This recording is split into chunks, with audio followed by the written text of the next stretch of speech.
are live. Good morning and welcome to the Sunrise Safari. This is Safari Live and it is bitterly cold. And we're not the only ones who think so. There's a little side-striped jackal curled into the tightest little ball to try keep warm. It's about 11 degrees Celsius, 51 Fahrenheit. And for us low-felt dwellers, it's pretty chilly. So, what an exciting morning. There's not a cloud in the sky. I think we're going to have a spectacular sunrise. And lots of exciting prospects for us to see today. And my name is Brent Leo Smith. I have VM, aka the Wildebeest Doornbrank, on camera. On the other vehicle, we have Jamie and Jean-Dre. And last night's sunset safari, we had Karula on a kill. After we left, her cubs came, but it was a bit too close to sunset to go back. So what I'm doing now is waiting for the sun to rise. And once it's a bit lighter, we're going to go see if she managed to keep that kill through the night. And if we can go see those wonderful little bundles of joy. So very exciting. And till then, we're going to meander around the sort of northwestern part of Djuma, seeing what we can find. And we've already found a side-striped jackal.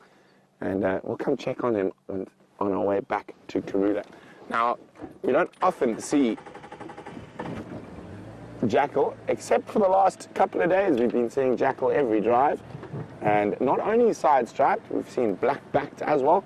And Jamie and VM yesterday actually had side-striped chasing a black-backed. So, exciting times on the jackal front. We really hope they move back a little bit more permanently.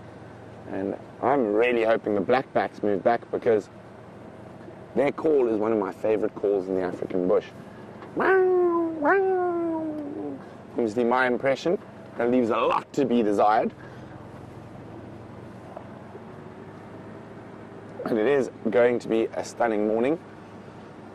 And fingers crossed that there's going to be lots of stuff out here to see.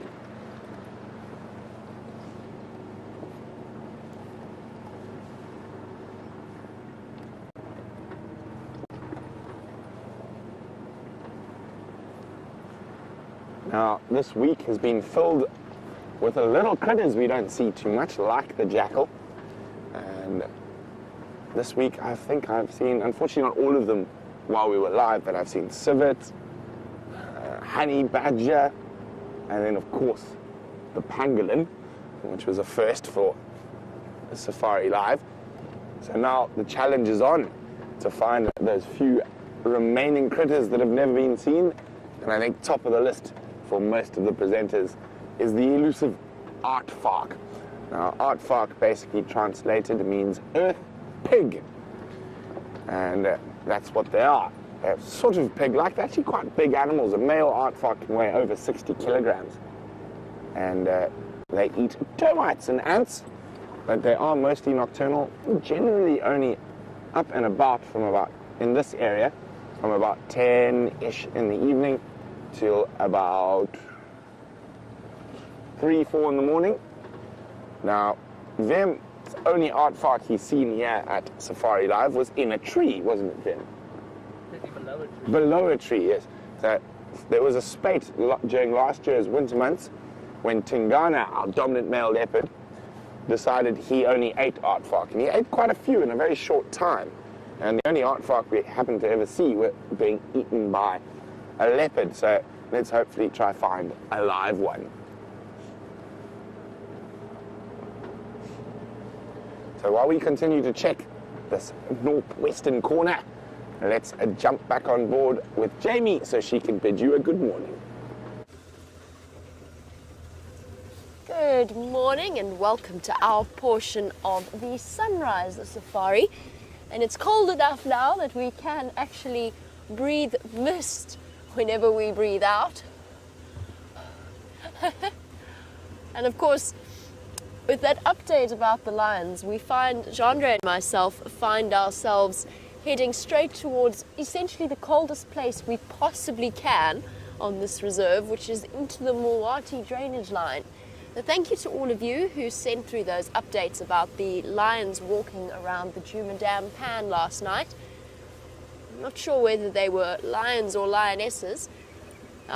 You can imagine if you're a guest at the lodge, you don't want a vehicle with bright blazing lights driving right outside your room first thing in the morning while you're trying to have your coffee before heading out. So that means that we can't go and investigate the dam right now before the other guests head out on their safaris. We're just doing a loop around the area to see if we can't follow up on them. But yes, good morning. My name is Jamie, and this morning I have Jean-Andre on camera with me as we head down into the coldest place we possibly can. And I was a child of the frosty Highveld.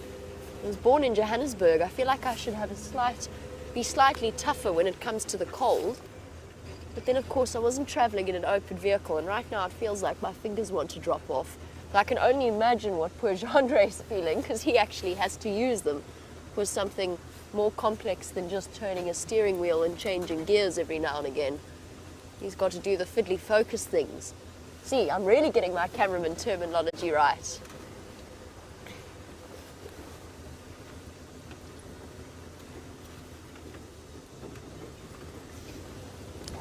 What we're doing at the moment is heading along Twin Dams Road, a road that runs north-south straight through the center of Djuma and parallel to its main river system, which is the Mulwati drainage line.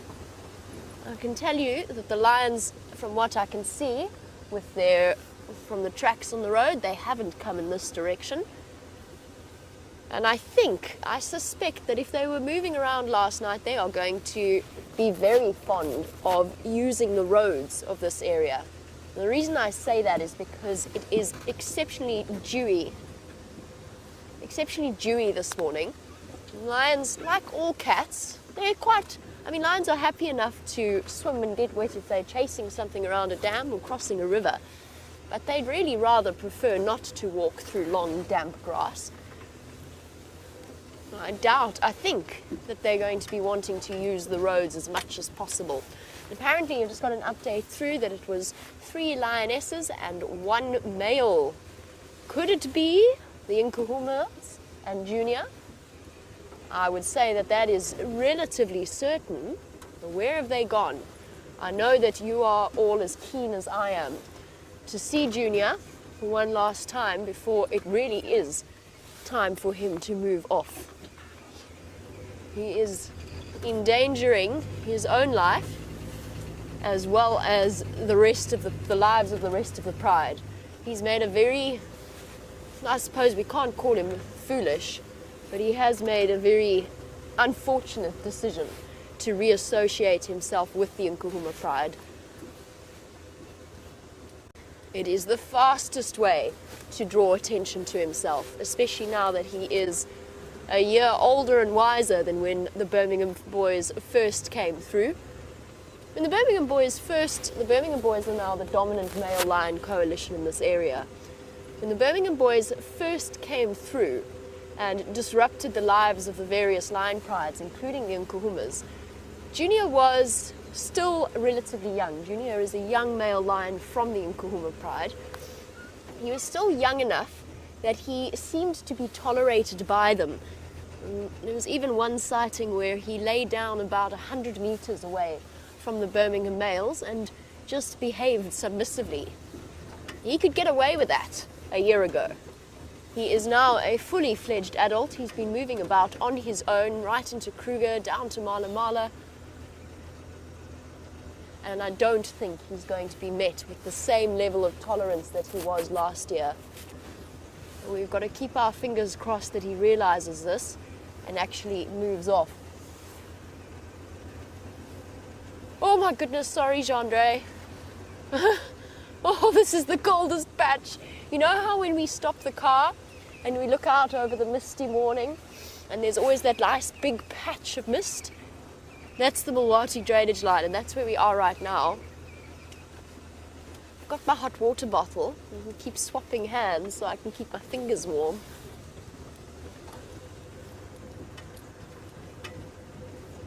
Whew. And the worst thing about this, of course, is that this is not even proper winter yet.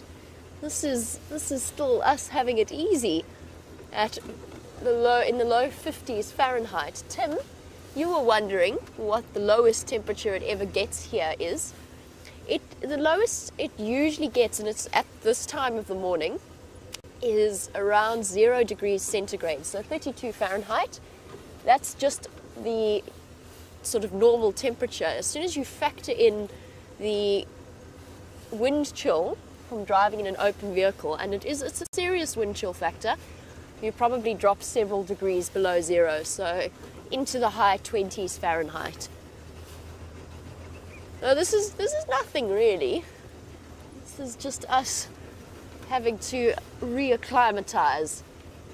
It's actually beautiful weather. I mean, apart from this crisp, freezing cold, the climate or the temperature at the moment is really very pleasant. The days are not too hot, they're not too cold, and just thoroughly enjoyable. All right, these lions have not come south. It's now time to check to the east. I suspect they're going to be moving around north and east. That is what I would be doing if I were them, trying to stay away from the Birmingham boys, although we don't know where all of the Birmingham boys are. Oh, okay. Now we really have hit the coldest patch.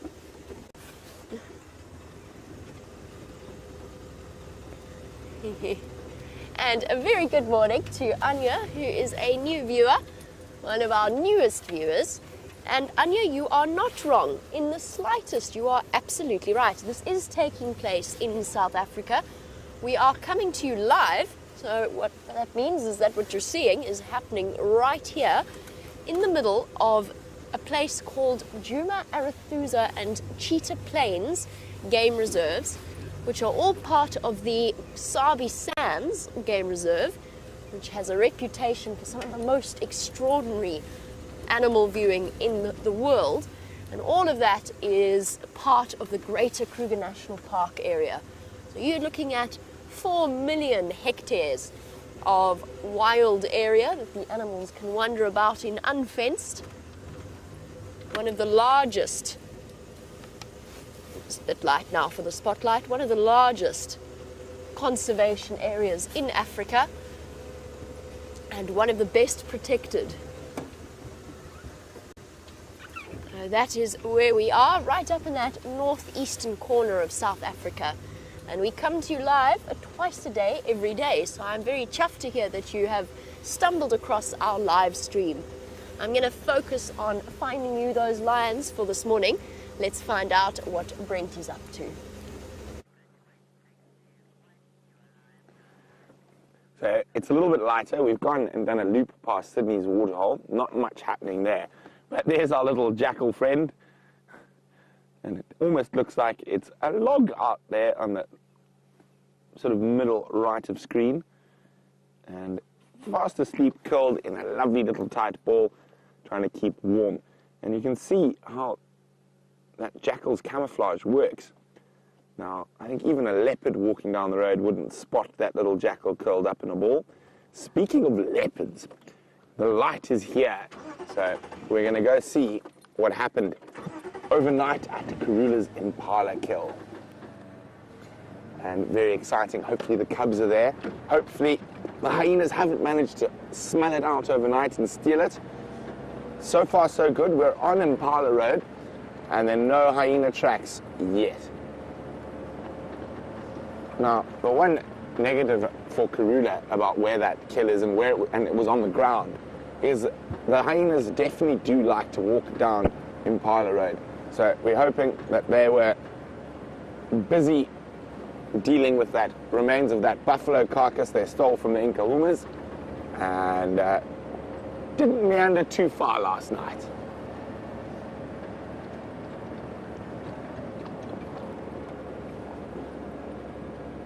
So we are bundled up against the cold, and we even have hot water bottles this morning. And I found an extra one, so the cameraman that gets to drive with me gets an extra perk.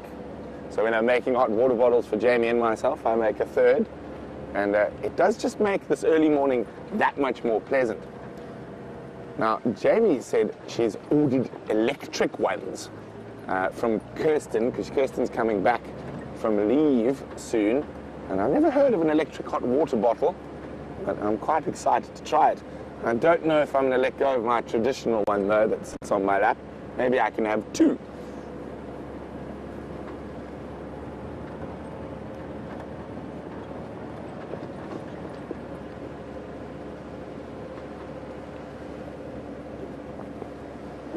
Oh, elephant's been putting sticks in the road again.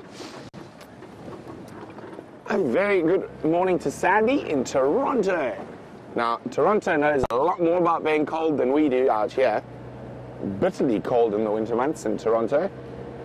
Now, Sandy's wondering which do I find more prolific, the sunrise or sunset safaris? Well, it all depends. Quite often, you use your sunrise safari to set up your sunset safari, specifically when it comes to the cats. So I really love the early mornings because there's a chance at fresh tracks, there's lots to follow, where the sunset can be a bit quieter. And normally you've done the tracking in the morning, or someone has, and you've got animals for the evening. Of course, that doesn't always work, but in theory. But I think for me, at the moment, I'm really enjoying the sunrise safaris. But I would even enjoy a midday safari. I love being out in the bush. Okay, so I'm looking at the road carefully. There are no hyena tracks yet. Vem was convinced that maybe the kill had been stolen, but so far so good. It's not often that I hope Vem's wrong, but this morning is one of those mornings.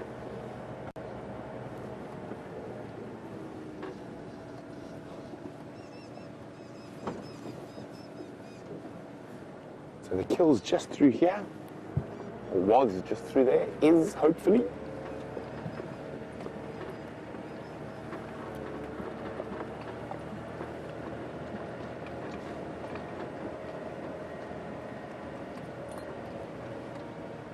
So turn off my lights, don't need them anymore.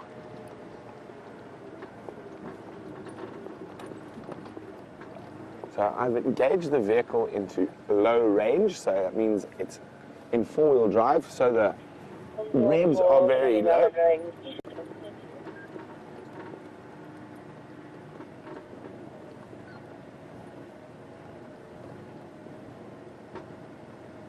Okay, so the kill was underneath that weeping wattle over there. Just check carefully around. And of course we got to look in the tree. She might have moved it and hoisted it. I think the most likely tree to have been hoisted was off to the left there.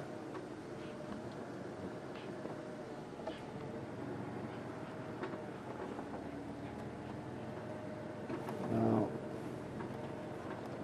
I don't see anything just yet.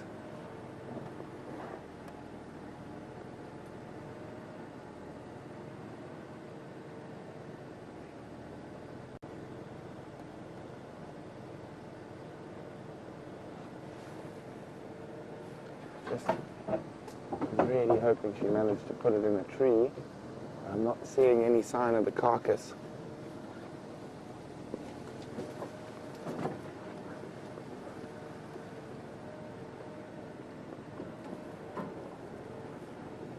Didn't see any drag marks coming out.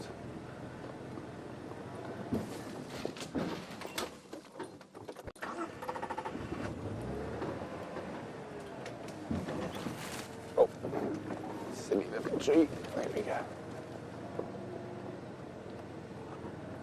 I think the most likely place for her to hoist would have been off to there. This is where the kill was.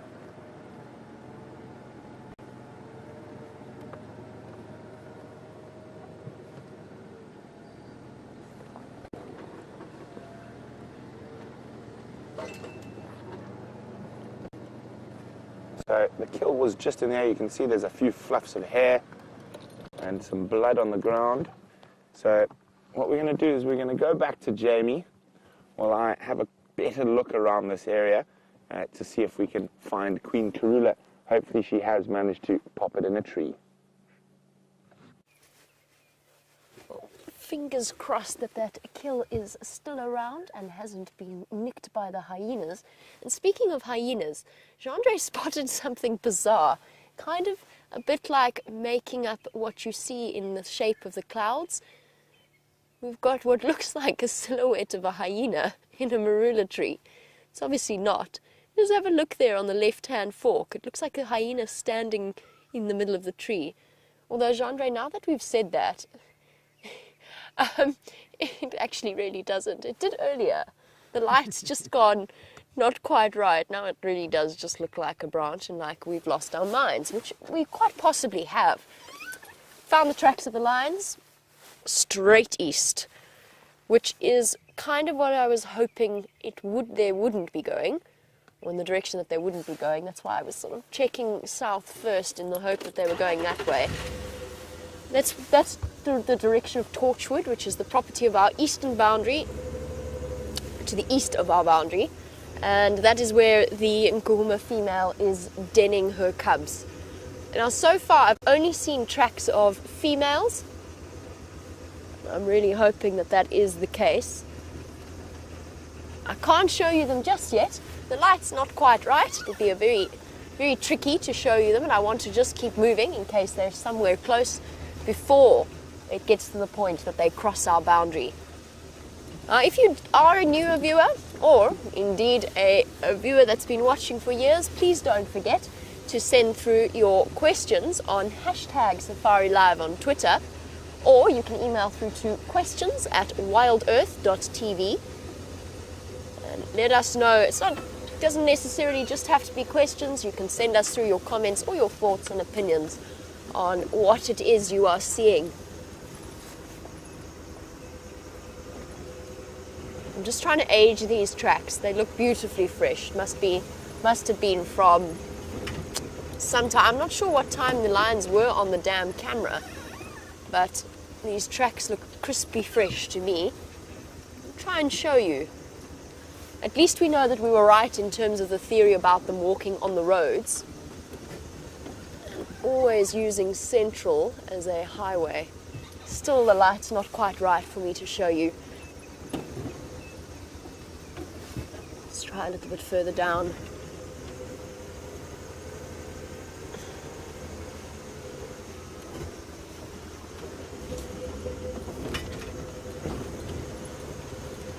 And a very good morning to Papa Young, who's watching in Oklahoma. You want to know why I say that it is a bad idea for Junior to have come around. And the answer is, for a couple of reasons. The Birmingham boys, the Nkuhumas have just had cubs, at least one of them has, the other is pregnant, which is automatically going to make the Birmingham boys more protective over them now. They're invested in the future of the cubs that they believe are theirs and are most likely theirs. They're going to be far more intolerant of the presence of a male. And then there's the fact that his natural instinct could well be to kill the Nkuhuma cubs, which is obviously not something that we want. And you? What's the matter? What's that all about? Little one? So early in the morning for this. Young elephant, giving us a little bit of an intimidation dance. And then pretending that it just was coming over here for that food anyway, since we haven't shown any sign of being intimidated. I was trying to age the tracks earlier and I noticed some elephant tracks over them. And I was thinking maybe that they might have been older than we thought they were. However, here's our elephants. Now that may well not be the case. Ooh. That didn't look like the most comfortable food choice there. Trying to get to the softer grasses and sedges on the river system's wall. Oh, and there's some acacia there as well.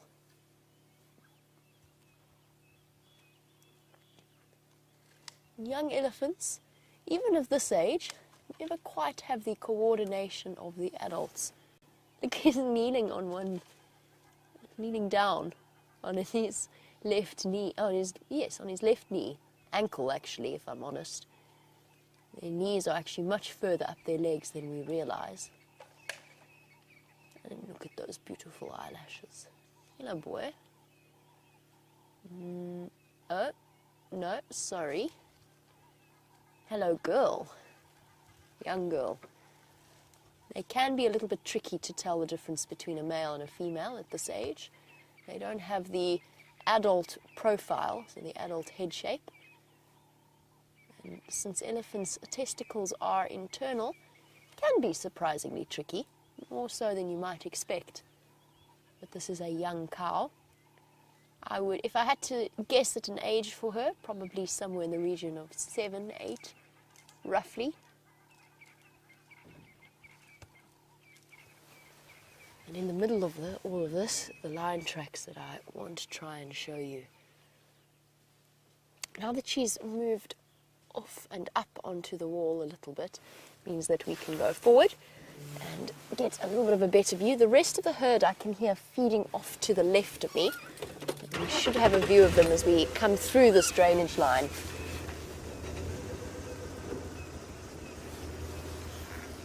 Hello, elephant.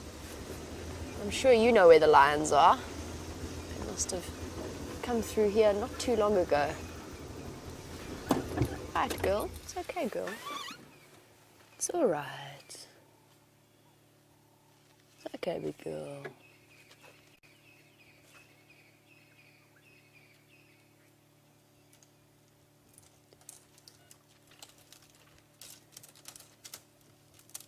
Our young bulls give you that display all of the time. Young females less so.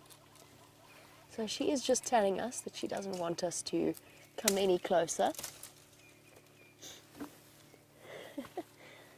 I'm not sure whether that looks like the most appetizing breakfast to me. You can see all of those thorns there. What are you calling at? Where are my binoculars? So she's feeding on a sickle bush, which has these incredibly modified branches to actually form sharp spines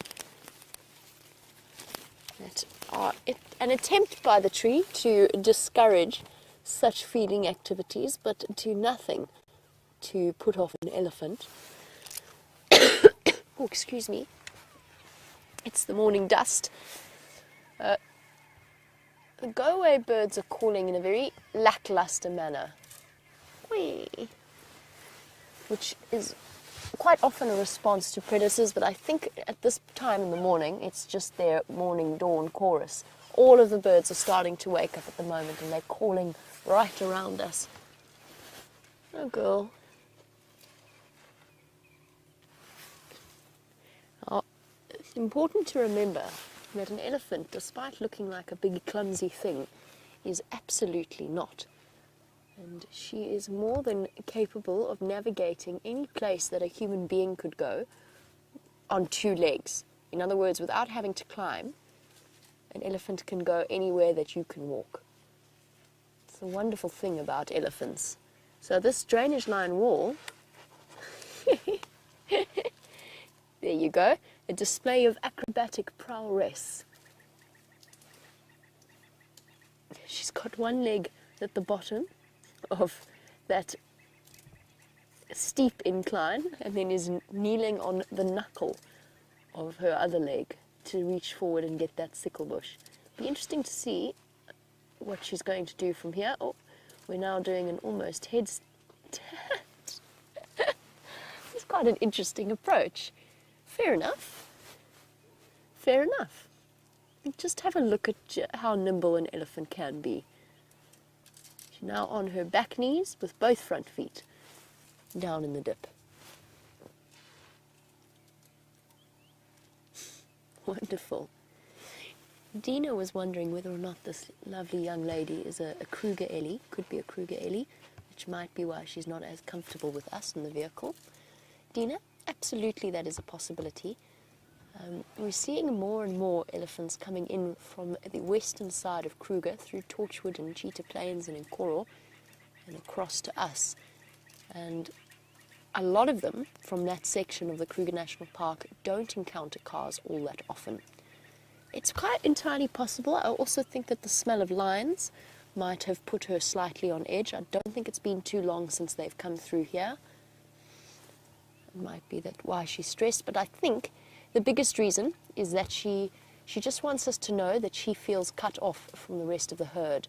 So she's the only elephant on this side of the drainage line, which is why I've been very careful about not putting us between her and the rest of the herd. She's a young female, and I don't want to frighten her or scare her in any way. And we're just going to sit here quietly because she's very kindly moving into our space. But we're going to respect that choice from her and let her move past in comfort. It's okay, big girl. All right, big girl. It's all right. All right. It's okay. You're okay. And I'm a girl. And I'm a girl. It's okay. It's all right. Here you go. Here you go. It's okay, big girl. It's all right. Now, if that had been a young male, it would have been a naughty display, trying to intimidate us. From a young female, that's not why she's doing it. She's doing it because she wants us. She wants to get to the rest of the herd. She has to go past us in order to do so because the herd moved along behind us after we stopped here. So she was comfortable enough to approach us, but at the same time she wanted us to know, hey, I'm keeping an eye on you, don't do anything. But for her, she's quite small, she's young still, so she's still feeling intimidated. And that was why she was very, very cautious, sniffing, making sure that we behaved properly, and then why she ran past at the back like that, but then stopped, just to make sure we weren't going to do anything. And a very warm welcome to Diane in Ontario, who is joining us and is wondering how close we are to the elephants. At her closest, Diane, if I'd stretched my fingers out of the vehicle, I might have been able to touch her trunk. Obviously, I'm never going to do that. The elephants, when they approach us, will come right up to the vehicle. Personally, I never let them touch it. Sometimes there are curious young ones that want to put their trunk on, or a big bull that feels comfortable enough to put their trunk on the vehicle. I always discourage that. But beyond that, the elephants are comfortable enough, if they have approached you, to go within 3 feet, 2 feet, sometimes even close enough to the bottom or to the bonnet or the hood of the vehicle. Right, our Ellie's moved off, which means we can too, to go and search for those lions. But Brent's been doing some searching of his own, so let's see what he has found. So I've been trying to work out what happened here last night, and let's put it this way, a lot happened last night. So we found a drag mark away from the last site, but before I did that, I noticed the lion tracks. So the lions were here last night, and there's a track here, just down here on the ground, and I followed the drag mark. The lion tracks were also following the drag mark, and it looks like they might have got a lot of the carcass. On a positive note, I've had a big walk around and I can't find any dead cubs, so hopefully they managed to escape. There are also male leopard and hyena tracks here, so it seems like there was a lot going on. So I'm going to move a little bit to show you what's left of that impala. Now, from the tracks underneath that tree that Glenn was showing there, I've got to be careful. There's lots of artfark holes around here. I don't want to fall into one of them.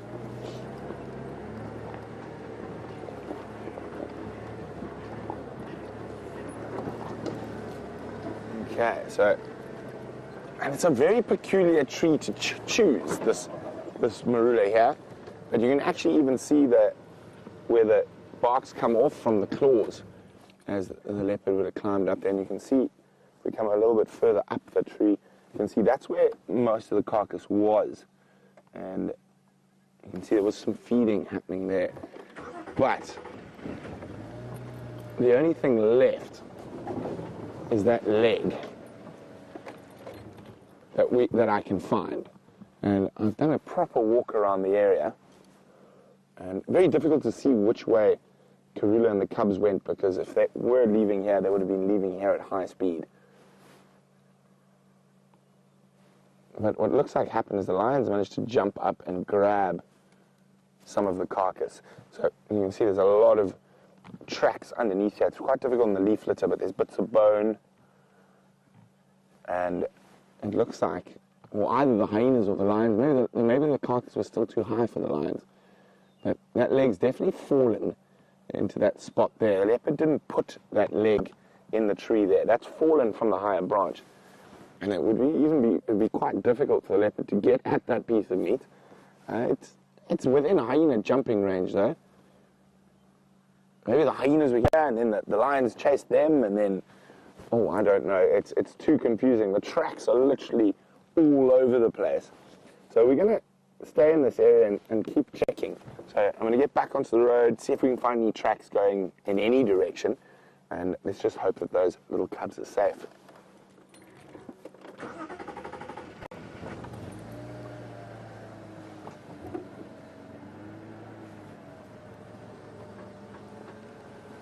Okay, I'm just going to, while we move out of here, I just want to check. There's some nice little thickets and stuff.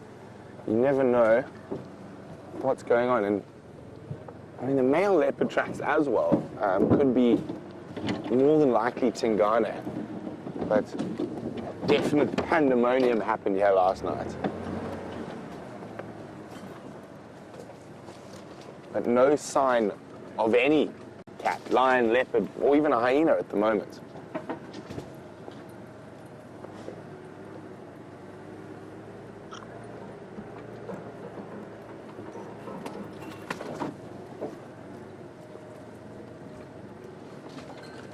And now, these type of situations happen on a daily basis out here in the bush, so it's no reason to be overly concerned.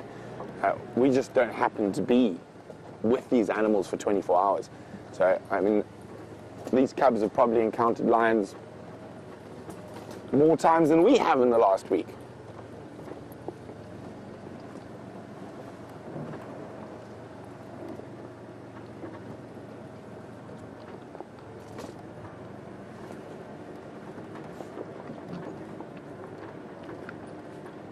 Okay, so we're going to go check around this block.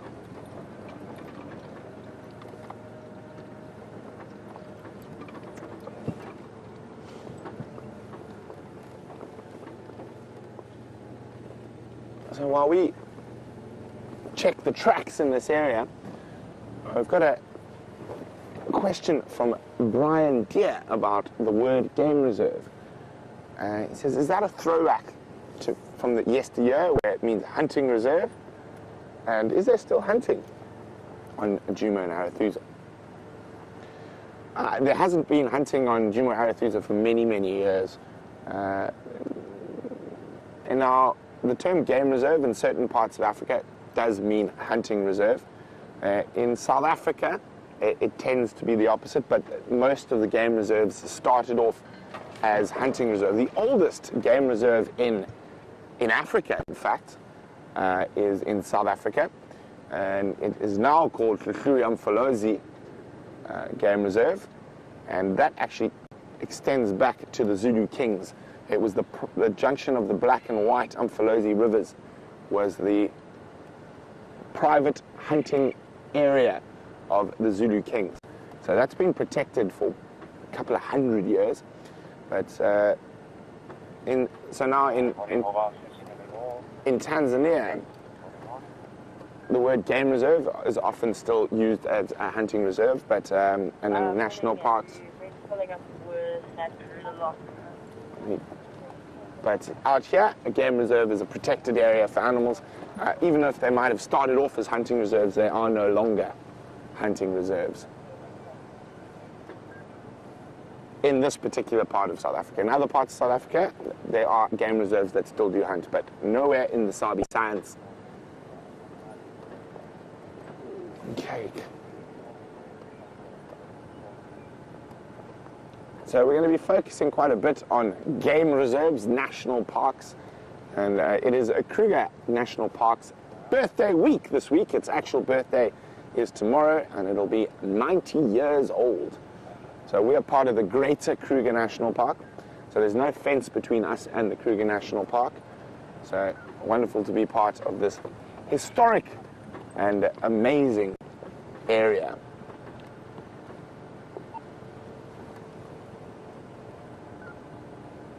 Okay, so no tracks here, but I didn't expect there to be. I'm just sort of double checking. I really expected from where the lion tracks came from that if Karula and the Cubs did move from there, they would have gone sort of south and east or south and west, so somewhere into this block.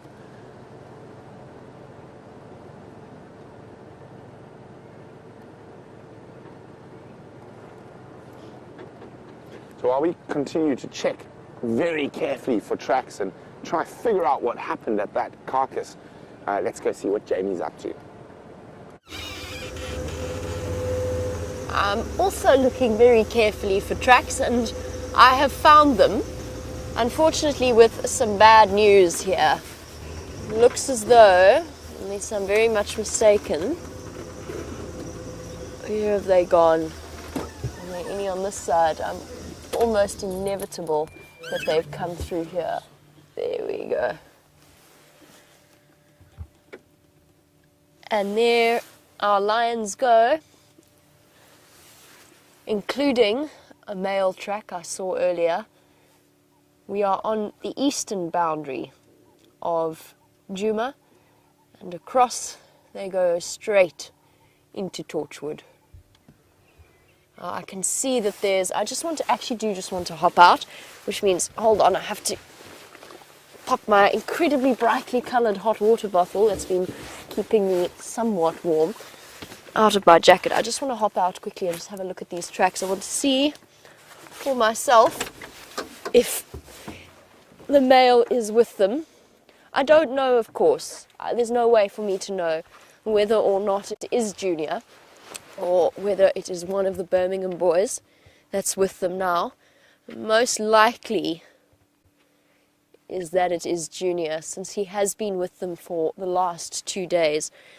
And this track here, I mean, the Nkuhuma ladies have relatively big feet, but not that big. This track here made, we've missed them by probably about 2 hours. Just looking at the tracks gone into the dew and disturbed it to get the dry sand underneath. So this was after the dew settled this morning. And his track here, can you see it sort of, Jandre? Kind of. Not the most, it's not the best light, but there's a male's tracks. Here's his back pad. So the 3 lobes. Here are his 4 toes. And a track this size, which is now very messy, a track this size is unfortunately not a female. Okay, well,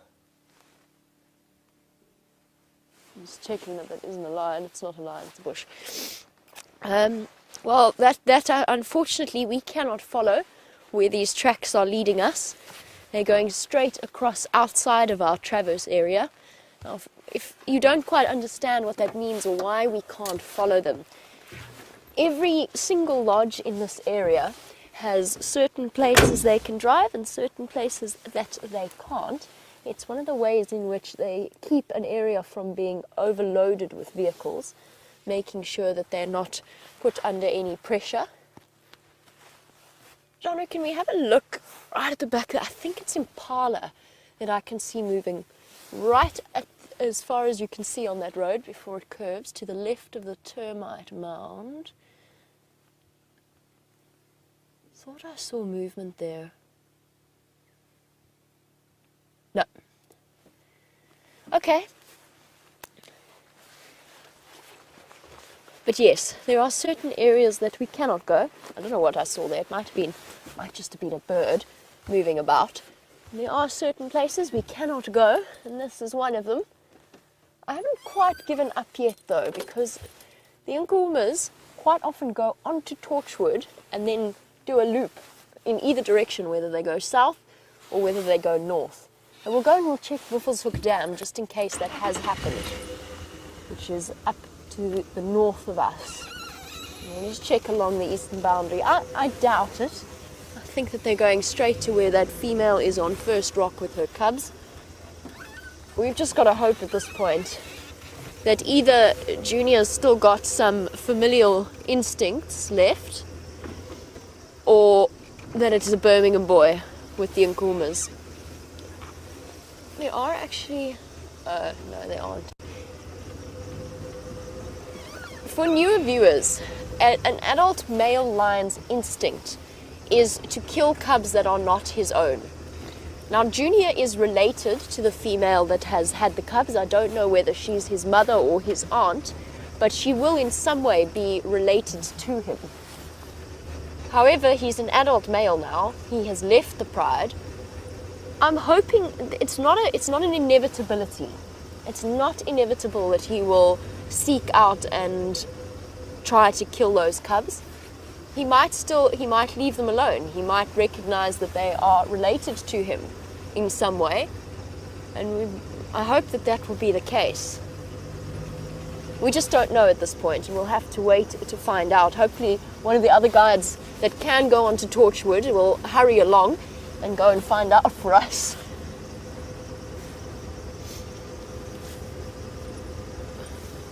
Oof, let's get up onto a crest.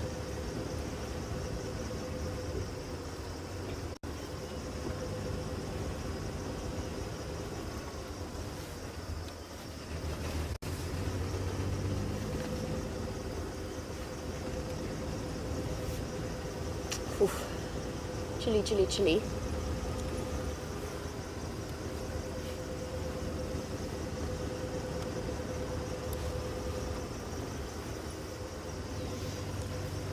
Sheila, you were wondering if Junior did come upon the Nkuhuma cubs, and if he did act to kill them, would it be because they have been sired by the Birmingham boys? Yes, that would be why. It would be because he knows he is not the father of them. It might seem like a really brutal system that male lions have going on, but it's a very important way of keeping the genetic stock of the lions out here fresh and as resilient as they can possibly be. So a male, when he comes into a territory, when he establishes himself or themselves in a territory, they know it's not an easy life being a male lion. They've got 2, maybe 3 years on average in which to propagate their genetic line. And what that means is that they need to kill the cubs of the previous males in order to bring the female back into estrus and get her mating with them as quickly as possible. I'm distracted by the kudu, and are enjoying their breakfast in this crisp morning light. And while we watch her, I just want to chat to Mike very quickly. Mike, does Nkonzo go straight across Cheetah Cut Line on Central Road? I don't know if they're going towards First Rock where that one Mafazi is. There's also tracks of one Madoda with them.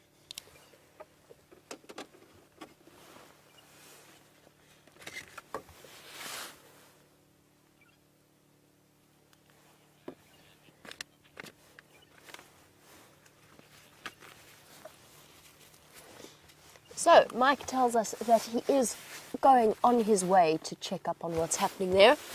So hopefully we will have some answers to satisfy everybody's concern and curiosity as to what is happening there.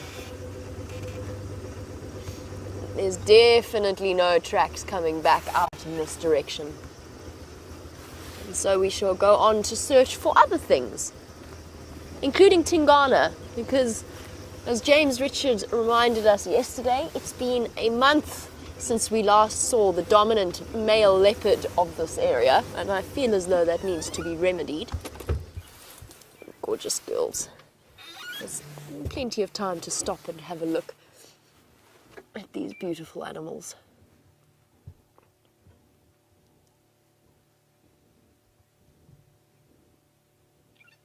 exceptionally elegant creatures. And then chirping away in the background, the fork-tailed drongos, waiting for the insects to be disturbed, although they're going to start to battle relatively soon as the insect life dies off as we go into our winter dry season. Oh, and there's another bird for us to add to the list for this morning before they're so difficult to get on camera, but they're absolutely one of my favorites. And that is the emerald spotted wood dove that we so often get pottering about in the middle of the road. It's unfortunate that the sun isn't a little bit higher so that you could see where it gets its name, the emerald spotted wood dove. Although you can sort of see, there you go, got a bit of a glimmer from those patches on its wings. Those are bright, bright green in the sunlight. Very sweet little birds with their grey heads.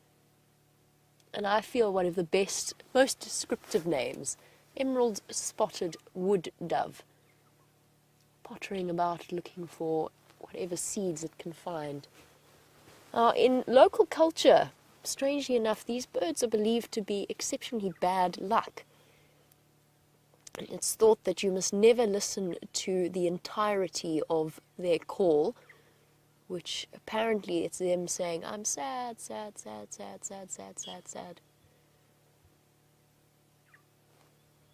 I've listened to their call plenty of times, though, and I don't think I can attribute it to any bad luck that I have had. Lots and lots of superstitions around the different birds of this area. In the dove family, unlike in other parts of the world, it's actually a symbol of conflict rather than a symbol of peace. In local African culture, they are the birds of war, almost.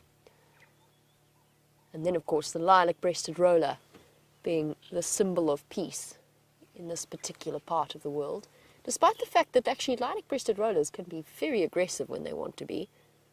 And they're not afraid to mob birds of prey twice their size. Yes, this is one of the shyest and most harmless, inoffensive of bird species, and is yet considered to be bad luck. Not as much, however, as a bird called a hammerkop. A hammerkop, or a hammerhead, literally translated into English, the bird that we see around water and is absolutely considered to be bad luck. And if one flies over your house here, it means that it's going to be struck by lightning and that you have to go and find certain trees, including the magic worry tree, and put it over your door frame in order to prevent that from occurring. You can make of that what you will. Poor hammerkop also claiming a somewhat undeserved reputation.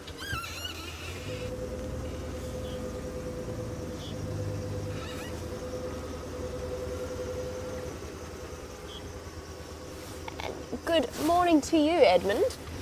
We had a long discussion yesterday about the various raptors of the park and which ones are the most efficient at hunting, and I said that I couldn't begin to guess or to even answer which would be the most successful hunters. But you wanted to know what are the largest and what are the smallest raptors in the Kruger National Park. The largest, hands down, as a bird of prey, is the martial eagle. The martial eagle is absolutely enormous, well over 6 feet in terms of wingspan. Very big, very heavy, bulky eagle. There are also exceptionally large vulture species.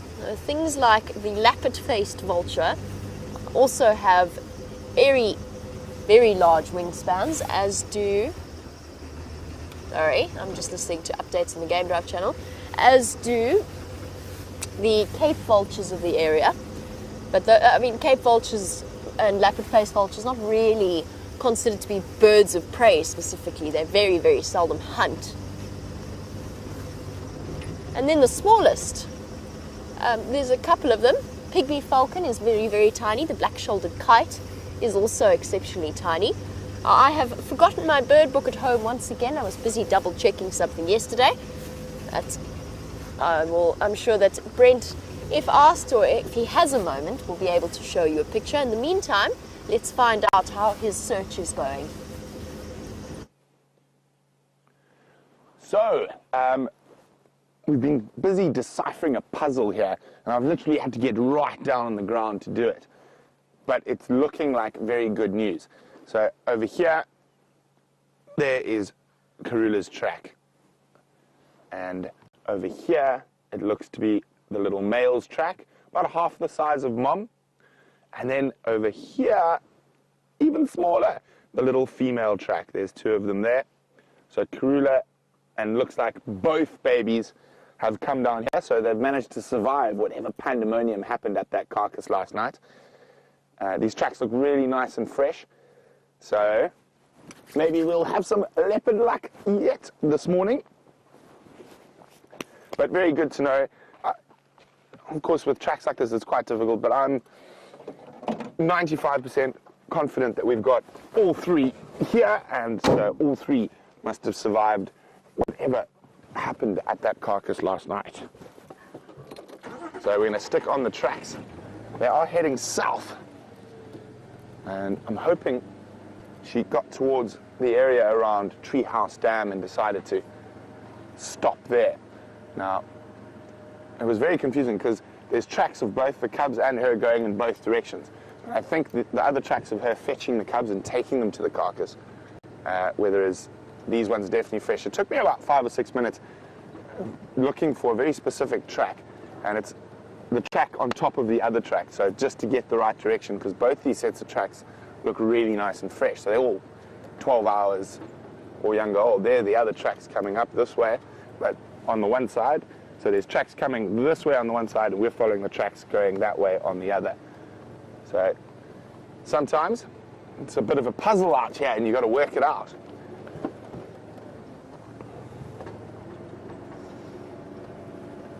And I just need to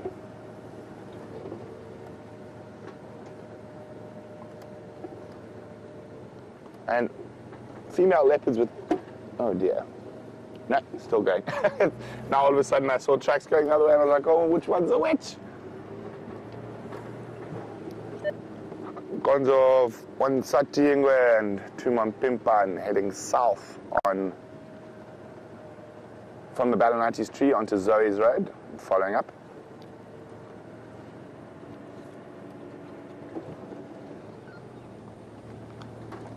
Okay, so if I'm not looking back at you guys, I do apologize, but I am trying to keep my eye on the road. We don't want to lose these tracks.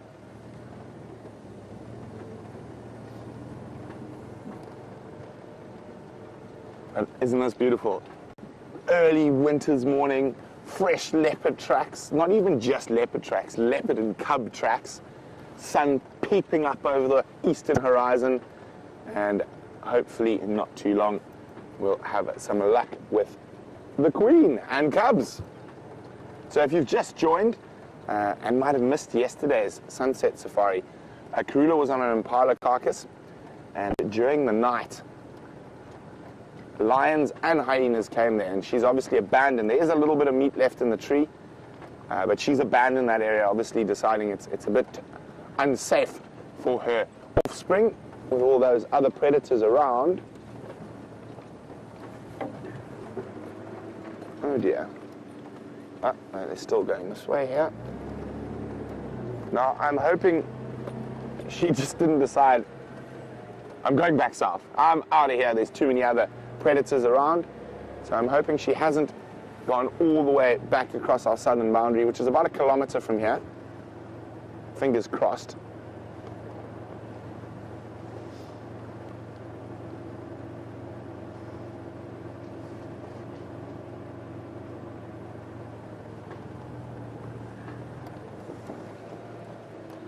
So apologies, there seems to be gremlins in both Jamie and my streams today. So we're just going to go to the dam cam for about 5 or 6 minutes while our tech team tries to sort it out. And I'm going to keep on these leopard tracks, so hopefully when we get back, we'll have a leopard for you.